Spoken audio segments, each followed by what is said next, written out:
Whiskey Jason here, whiskey from the viewpoint of an American in Germany. Today I have a wonderful surprise from Waterford, Irish single malt whiskey.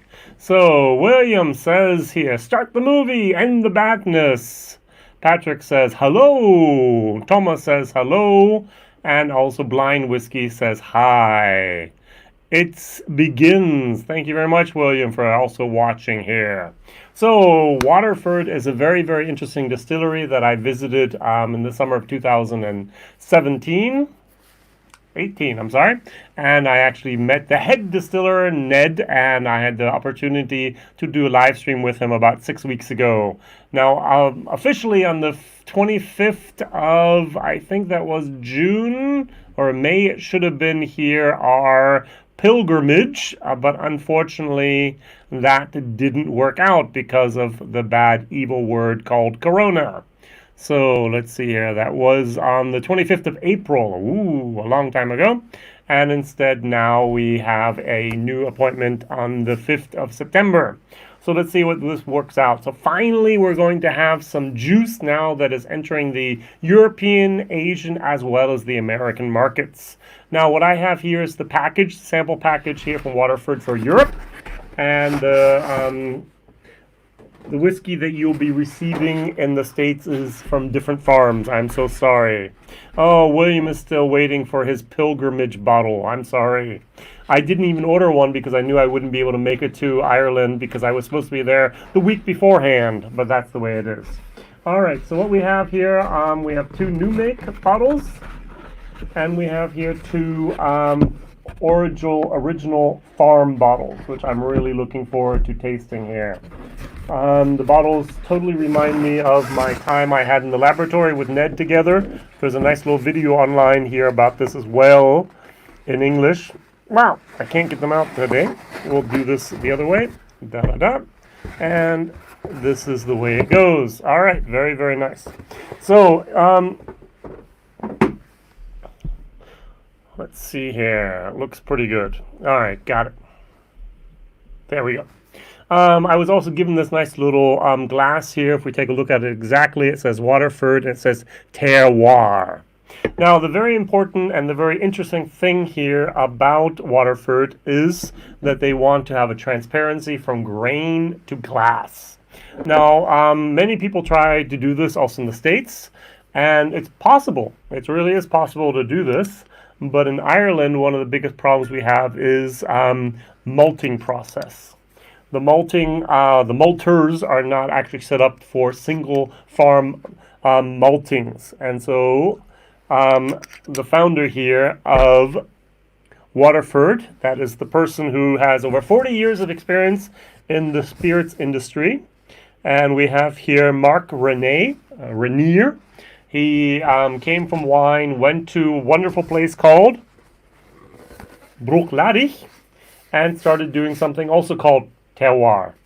We have the beer, we have the organic, we have the Islay barley and so on, where he started working with the farms and figuring out that that actually has an impact on the whiskey we taste. Well, unfortunately, his partners back then decided to sell the distillery. He really didn't want to, but they wanted to cash in. And so he, despite his veto, they did it. Donner Pass, great to see you. Can't wait to get my Waterford next May. Ooh, going to be fine here. And so what he did is he actually bought a old Guinness brewery. Now, the brewery's not really old. What happened was Guinness changed their entire system. John Teeling bought one of the Guinness breweries up above Dublin. And Mark bought one down in Waterford. There were two others up for sale. I don't know what happened to them. I'm so sorry. But they used to make an extract of Guinness to be sold to Africa and other places in the world. Then you just add water to it, ta-da, have a Guinness beer, and they changed the entire system. And so these highly modernized facilities were put up for sale. Mark got it for a bargain, and all he had to do was to take the entire process. After we have the beer, the wort, and then distill it and then mature the whiskey. So let's go through the entire process. Yep, lucky man I am. All right, Aaron, thank you very much.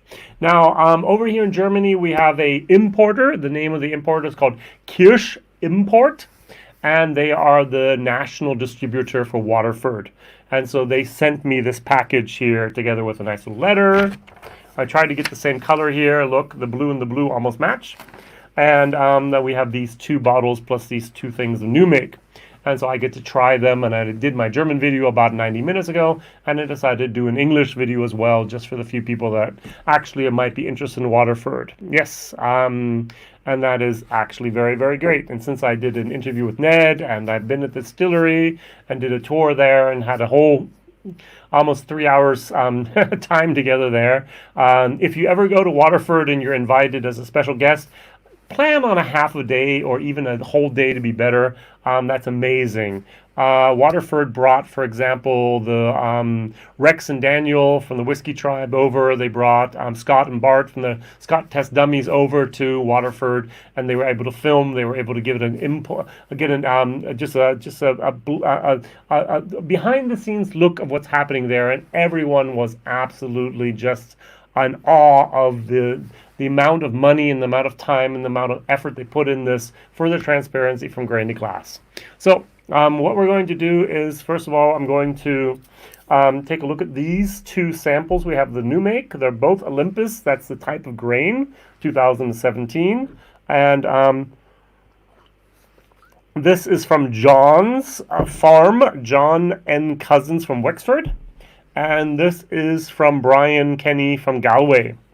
And so they're both right off the still, so that's 71.52% and 71.84%. So Spirit, this is from January 2019. This is from November 2018. So, and they're significantly different. Now, why are they significantly different? And that's the question that Mark wants to have here. And he says it's because of terroir. Terroir is the French word which means soil, more or less the ground that the barley's grown in, and that affects our whiskey. Now, let's go through very briefly the process of making whiskey. So first of all, you need barley. Now, Waterford has committed to using only Irish barley. Yay! Now, many other distilleries, Middleton and a few others, do not use exclusively Irish barley, nor do they use Irish grains, for that matter, corn. A lot of it comes from France, even Germany, Poland, and other countries. Now, Waterford says, no, we want an Irish whiskey that is an Irish product, and therefore we need Irish barley. And so they picked 40, actually it's up to, on the moment, I think over 72 different farmers they've worked with, and they actually buy then the crop. And so the barley is harvested, yay, and then it's taken to the place where we need to malt it. Malt is taking the green barley and turning it into malted barley. Say a big hello to Irish Whiskies who got attacked. She doesn't, yes, that's very Tobias, yes, I know Marika very well, and we're in contact, and we're working on that as well. And even the police have been informed, unfortunately. She actually had to file a complaint. So, going back here now, we have the whiskey that is made from barley, and the barley is taken to the malting facility, and usually the malting facility works around 400 tons is what they usually malt at once. Size equals efficiency. Now, the problem is, a farm usually doesn't have 400 tons of barley. So what they usually have is maybe 100 tons. And so what they do is they have the 100 tons, and that one barley batch goes into he called it the cathedral. And in the cathedral, there's very many boxes, which each farmer gets a box, and the barley's put in there. It's taken out to malt, and it's put back in after it's malted. Then the malted barley is taken to the distillery in Waterford, and in Waterford, they actually do a run of that. From that 100 tons of barley, they get about 100 barrels. Yay! So, and that is how the process works. You have the barley that's malted, that is distilled all separately. Even on the little when you're in the on the still house, you have a map of Ireland, and the little light will light up around the area where the farmer had his farm, and his name is actually on a big plaque. I'll show you that to a minute, and then you know that it's being made. And then it's actually stored. There's always a mixture of New American oak, first fill, some French, and some wine casks that are also used. So, hey, David, good to see you as well. Great, great, great. So, and then we have to wait. Now, this is actually whiskey here. Sorry, this is new make here from, as I said, 2018, 2019. This was November. This was January. And this was actually just new make that has been stored away for us to taste now. So I'm going to try the Bryan Farm. We actually have the soil types. This is coarse, loamy drift with limestone soils, mainly a Mullabane series soil. I'm not a soil expert, so I have no idea what that means. And over here we have a drift, a predominantly shale/limestone. Ballykilcavan series glacial sand with a mixed drift admixture. Broadway series and Kilmore slob series soils. Undulating. Whatever that means. All right. So, as I said before, we're going to try Bryan's at 71.84%.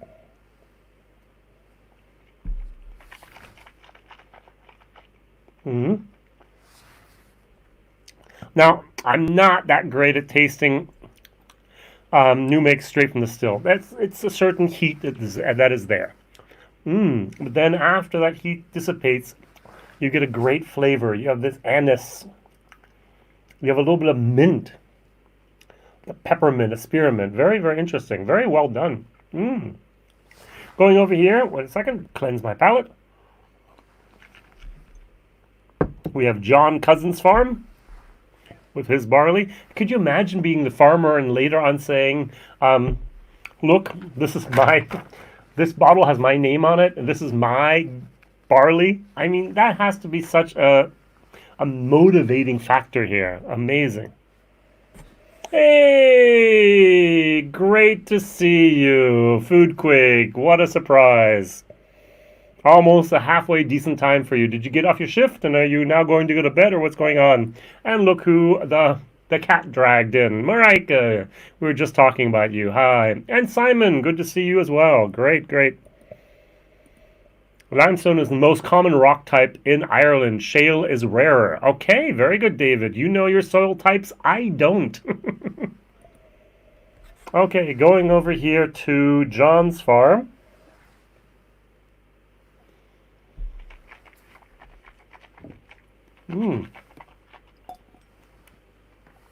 Decisively different. This is hotter than that. And there's a different taste and a different feel. The more of an anise, no mint whatsoever.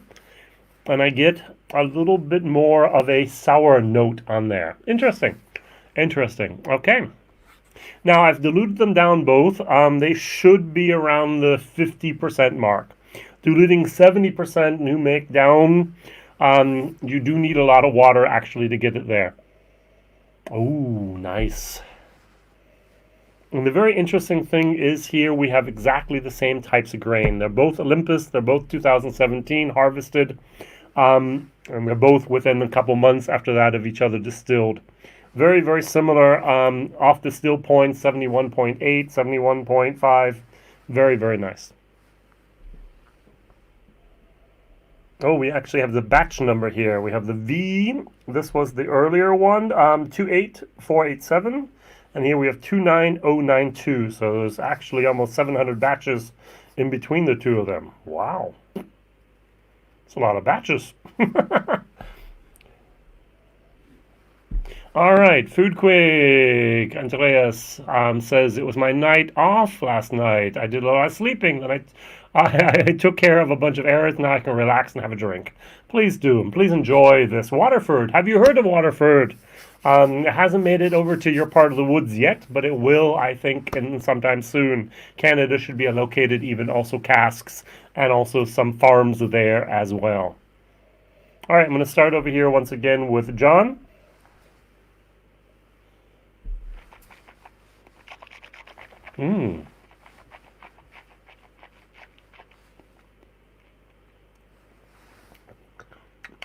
Now, I've tasted 15, 20 different new makes from 15 different, 20 different distilleries so far in my career, in my whiskey adventure.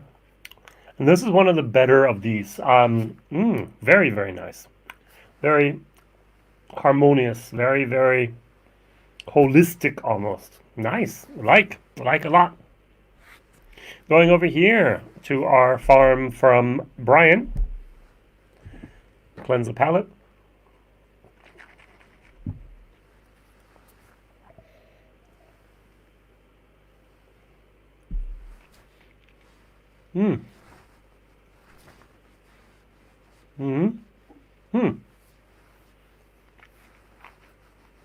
Much different. A little bit more burn. A very intensive anise moment, as well as more of a mineral type of moment as well. Interesting. Okay. Now, my job is not really, or my task is not really to taste new make here. My task is really to taste here the different spirits that actually are going to have bottles here, at least in Europe. So I've heard of Waterford, but it's still rare and exotic around here. Yes, the name of my channel, isn't it? Very, very good. So what we're going to do is we're going to meet the farmer. We're going to meet David Walsh here. Davis Walsh chemist. So let's see, where's David here? Here's David. So what very, very, for me, interesting is the following. That's David and his dog. So you can see him. Waterford. So here we can see him. That is actually his farm here in. It's a representative bottling here. Interesting. The Ballykilcavan. We see the harvesting of the barley here. What we can also see is here some drone footage, which is very, very nice. Grace O'Kelly is the, she's a little bit, I call her the quality management person. So wonderfully done here. So we have the barley for single farm distillation here, terroir, some good stuff. So then we get to see it actually being put into the intermediate containers, what I'm going to call it. That's for the farmer, where they're going to actually let it be here. You can see that they put the barley in there. And then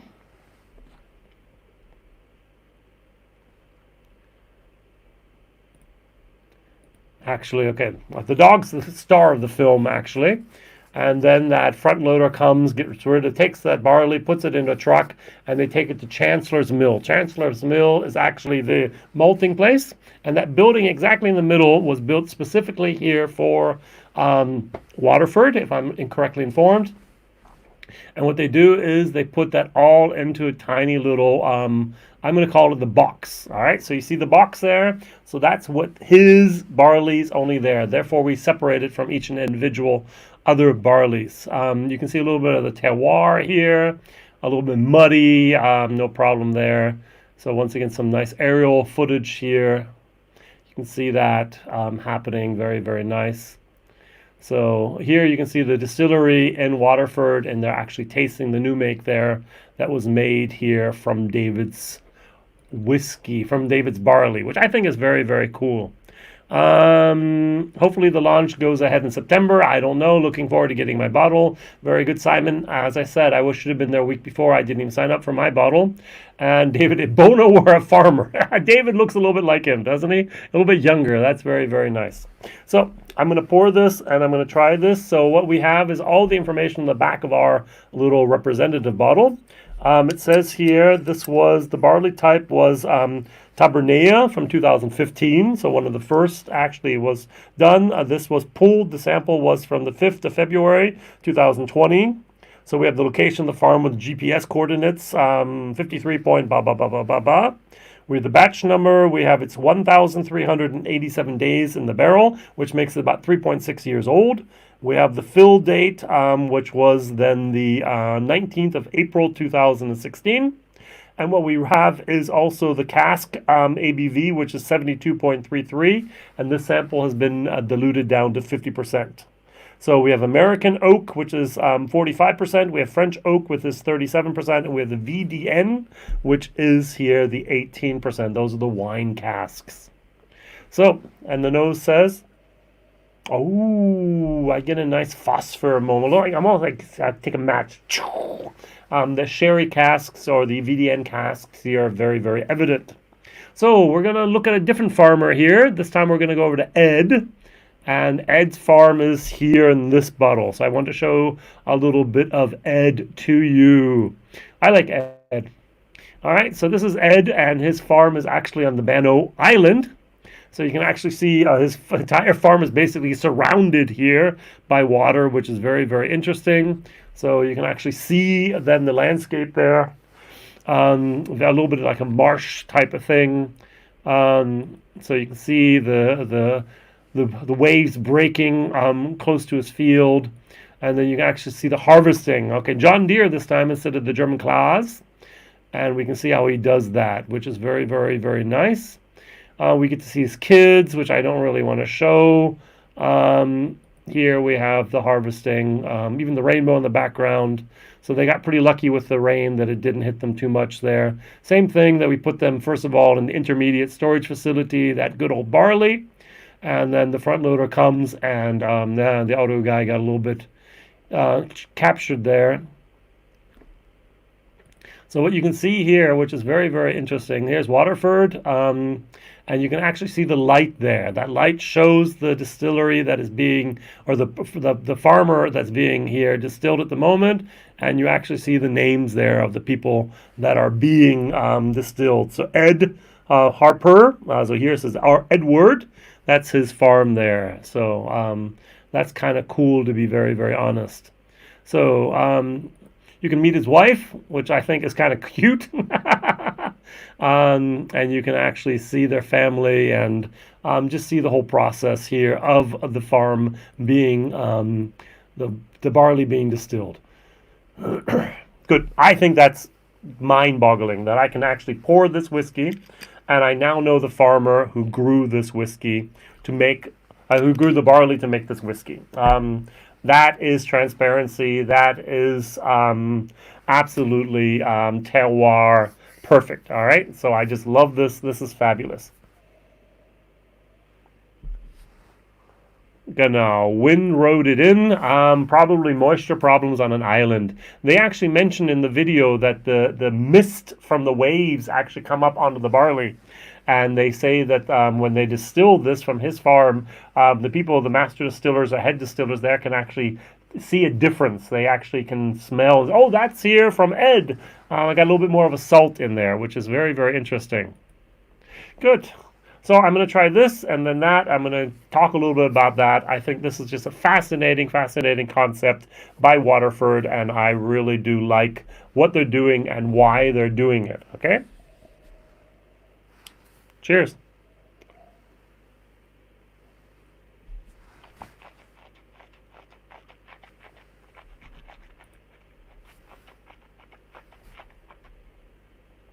Greetings, Jason, from Old Castle County Meat.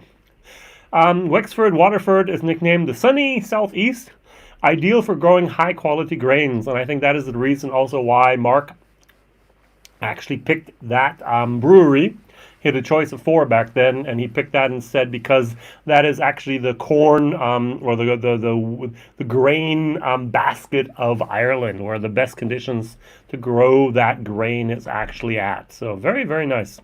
The sherry influence here is a little bit more than my liking. That, as I said, that smatch, that phosphor moment is a little bit there.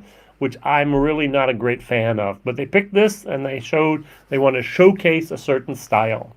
Good. Moving over here to the farm that we just showed here from Ed. His grain is an Overture 2015. The sample is also from the 5th of February 2020. We have the GPS dates here. We have the batch number. It was filled on the 23rd of 2020. So, and this is American oak, 35%, new American oak, 20%, French oak, 25%, and VDN, 20%. So this is 1,322 days, also about 3.6 years old.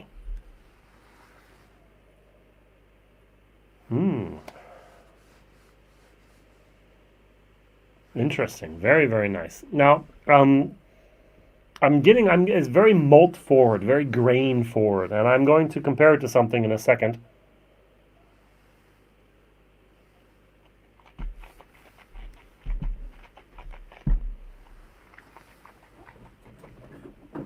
Because I have a kind of little bit of an assumption I'm going to make. I think that this tastes very, very similar to a Bruichladdich.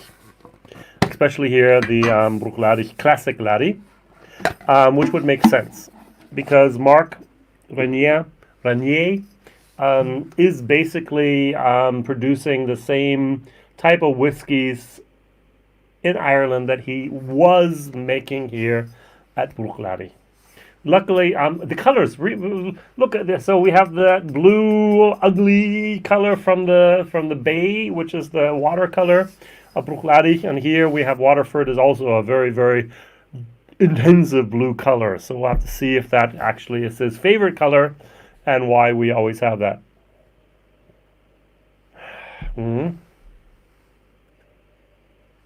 Similar, different. Here I have more of a vanilla wood moment, and I have a light mineral note that I don't have in here.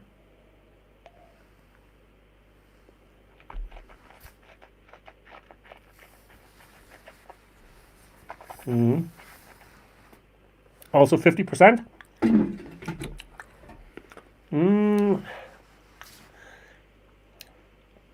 Here there's more of lactose acid. A little bit of a sour moment that's not here in Woodford at all. Interesting. I think Woodford is doing a great job. They have a wonderful website. So talking about the pilgrimage here a moment ago. If we just go up to Waterford, their website, where barley is king. Very, very good. We have the farms, we have the terroir, we have the single farm origin, which we're talking about. So you can actually see a picture here again of that is Ed, and so that should be David there. So very, very interesting. You can actually see the soil. You can see the bottle. Bottles are a little bit of a let's say they challenge my appreciation for fine bottles. First of all, the blue, so I can barely see the color, and there's a glass top on the top, and there's actually a video about how to open that. So we'll see about that. So we have, of course, we have the photographer's notebook, we have the grower's year, the sowing, the Macias complex. I have no idea what that was. What was that? Terroir. Okay, good. Look, palletized. Oh no. Okay, one column, one farmer's distillation, a mini Waterford single malt in its own right. Okay, cool. So we can actually see all the different flavor profiles, and they're doing it's amazing the amount of information you have there. I read that there's actually 28,500 data points for each whiskey. From the weather, from the soil, from the temperature, from the fertilization, from the crop that was grown before, from all the different points of distillation, maturation, fermentation, everything up to the barrel, entry proof, and all that. All that information is transparent. You can see it in every single farmer's book and every single batch. So when I was there, we pulled out a whiskey. Ned said, pick any. There was like 30. I said, okay, in the back, boom, great choice. And the next one, oh, I don't know. No, I don't know. We pulled out the books. We looked at all the information. Everything was there. It was amazing. That looks like a Shelter Point stopper. I have no idea. Never seen Shelter Point. So, Food Creek, even the shirt I'm wearing today is that color. Excellent. Would definitely be interesting if they peated Ed's one. They're planning on one day maybe doing that, but we'll have to see. At the moment, I don't think they have any peated whiskey distilled yet. But I was listening to a live stream the other day, and that's something they have not denied having plans for doing one day. It's Waterford. They have to get their glassware right. Waterford was the crystal capital of maybe Northern Europe. Exactly. So cost upcoming bottles is between 70 and 80 euros over here. Price grade if these were legit retail bottles you tasted. I'm going to talk about that in a moment, William. Thank you very much. I'm going to give you my value, my flavor, my analysis in a second. Very, very good. Good. Another thing I wanted to mention was they have a very, very good, I must admit, one of the better distilleries with the use of social media. Facebook, wonderful. You can see here the bottles. You can actually see those farmer books here that they have. What you have here, you actually have, where was that up here? Jumps and so on. You have a little video how to open the bottles. You have a little one of their blood tubs. Every distillery, they actually take for every farmer. They put in little tiny octave. They call it blood tubs, and then it matures much, much faster. There was another. Here we have Mark. So here I wanted to show that picture. You could actually see how they were doing a photo shoot of the bottles alone here. So that was something that was very, very interesting. Okay, good. One more thing I wanted to show, and then I'm going to go back to tasting, and that is here. Not many companies actually use Twitter correctly. The same thing on Twitter as they also have here on Facebook. Good job, actually. Also here we have all this information everywhere. It's very, very well done. So 70 to 80 euros is what they're going to cost. Depends on the country you live in. Now, the sherried, that phosphor one is not really my cup of tea, so I'm going to give it a C. A, why haven't you bought it? B, buy it. C, you can buy it if you want. D, you don't need to buy it. F, why was it even made?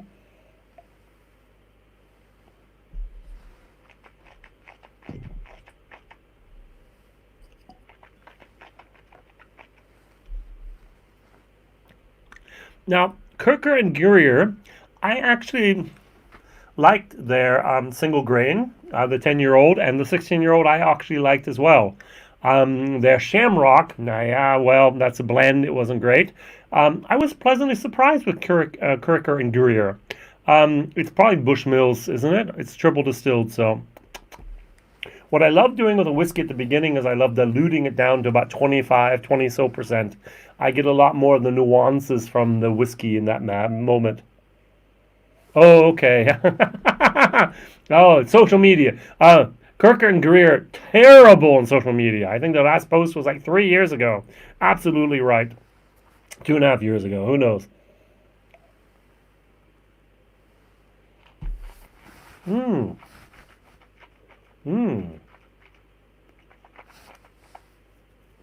This is a B- in my book. Now, I'm going to also dilute this down. Try to get that sweet spot there.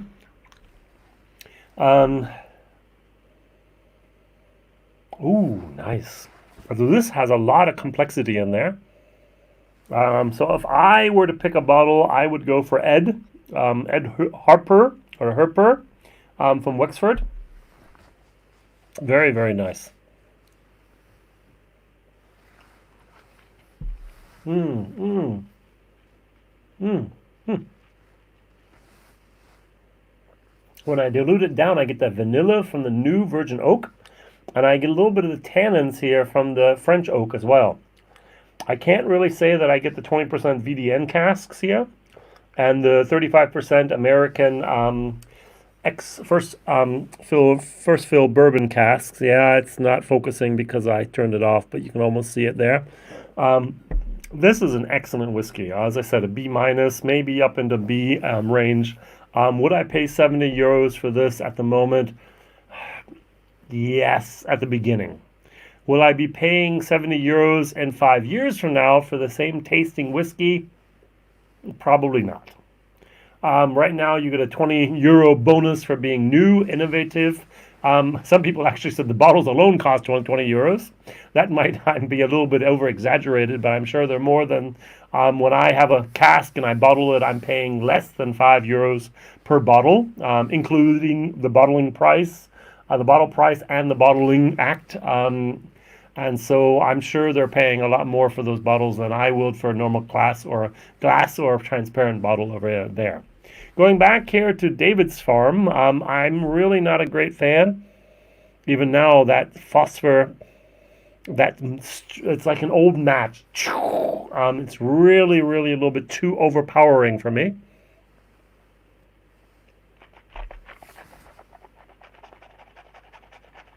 Mm. The flavors are there, but that match moment is just too extreme for my personal taste. I would give this a C. Value for money, both of those would be around the C area. I'm very, very stingy with my price, my value for money. I don't think I've ever given an A for value for money. Yes, I have. Actually, I think the Turconnell single malt is a value for money A. I can get it for like 18 euros over there, and it's an excellent whiskey for the price. But for something over the 50 euro mark, never, never, never have I given an A for that. And so C is okay. You can buy it if you want to. I think a lot of people are going to be surprised of the variety of different whiskeys that are going to hit the market at the beginning.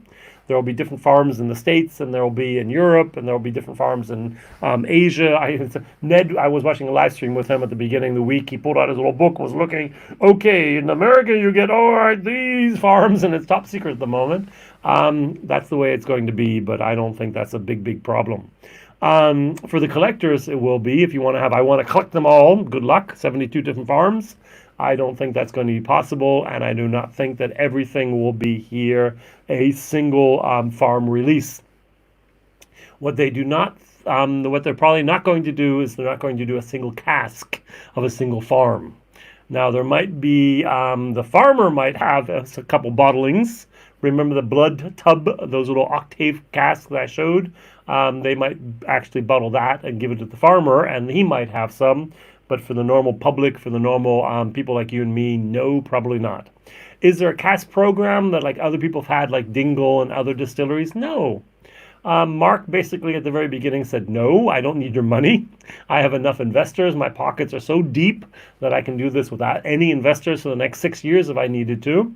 And one of the things I found was the most interesting was Ned actually said, the head distiller, that if, for example, there was a major drought, let's imagine 2020, there's a major drought and all the barley in Ireland is no longer the quality needed for distilling, they would actually not distill, which is unbelievable. Now, may I imagine Middleton, Irish distillers, Pernod Ricard, Jameson actually tried to do that. Jameson would say, oh, 2020, I'm sorry, we don't have no barley that was grown in Ireland, and therefore we will not produce whiskey. The shareholders would say something else. And so this is very, very important that this is a privately owned company and we don't have that problem. Okay, very good. We have here, can't wait to taste this eventually. Yep.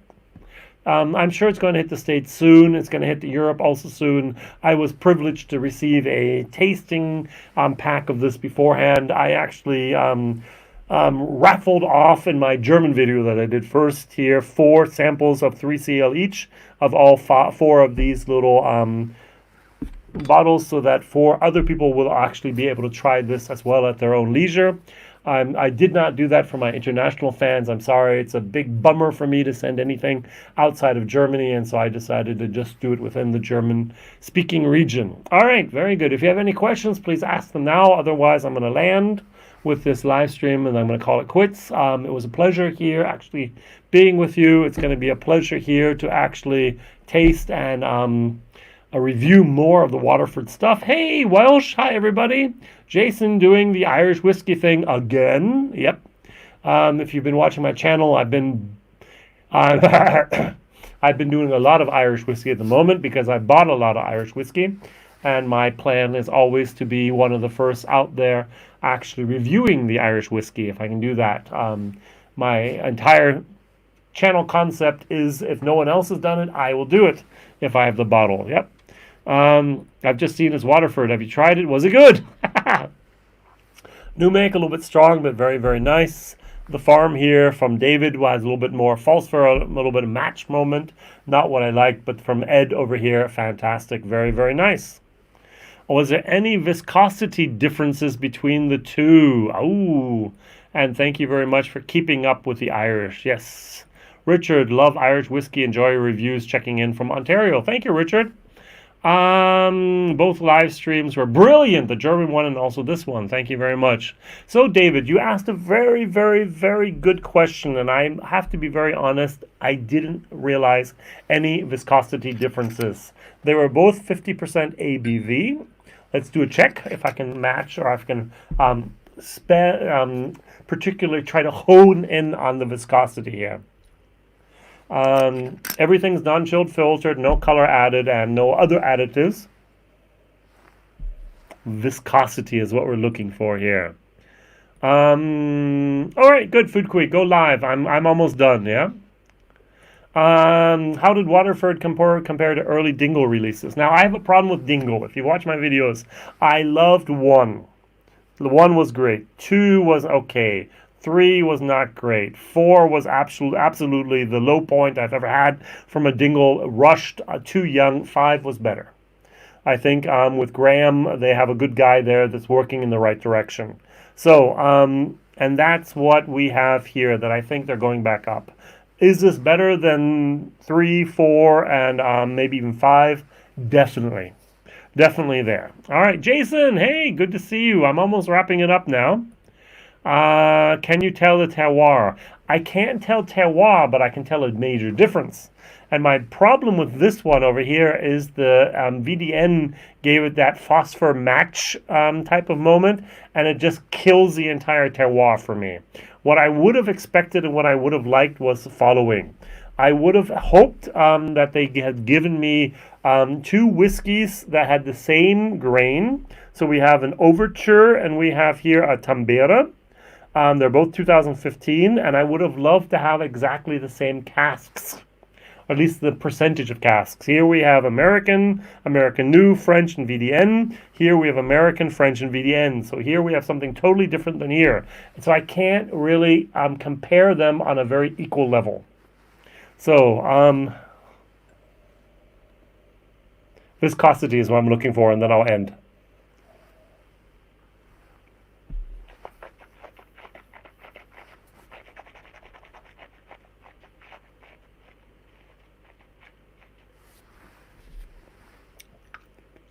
Creamy, mouth coating, but the virgin oak really, really comes through here. The American virgin oak, amazing. And here we have the, unfortunately, 1 second, cleanse my palate.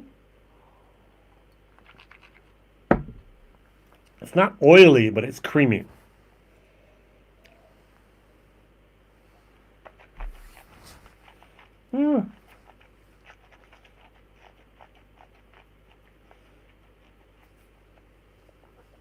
Slight little bit thinner. Not the coating that I have here, not the creaminess. There is a difference. Wow. And that's the question now, and I cannot answer it. Is it because of the wood or because of the grain? And there are just too many little knobs you can turn there. Fermentation is the important part. They use one type of yeast. Very, very good. The yeast actually creates the whiskey we drink. All we do is we distill it, which means we get rid of everything else and we actually compress it down to that ethanol and the esters and the congeners that we love, and that's what we have here in the glass. Um, but that yeast actually eats that the different elements of the grain of the barley here, and that actually creates a different taste and different flavor and a different profile, which I have noticed here with the new make, which I also notice here, but it's a little bit masked because of the casks, to be very, very honest. All right, thank you very much, Welsh Toro, for the thumbs up. All right, I'm going to stop now, and I'm going to say thank you very much. First of all, to the people by Kirsch Import here in Germany that sent me these samples so I can actually share them in my German as well as my English videos. And thank you very much to the people at Waterford. I've had the opportunity to be there myself. I had the opportunity to interview Ned recently, also in English. That was great. And I hope to be there sometime soon if I ever can make it back to Ireland after this dumb, stupid COVID problem has been dealt with, let's say that, in a very, very good manner. All right, David, thank you very much for asking. Great stream. Thanks to Aaron for watching. All the best to everyone here. Go over to Foodquake. He's going to go live next, and I'm sure someone else is also live at the moment, as always, in the English language here. Whiskey Jason here, whiskey from the viewpoint of an American that lives in Germany, tasting rare and exotic whiskeys. It was my pleasure being with you now. All the best. Bye-bye.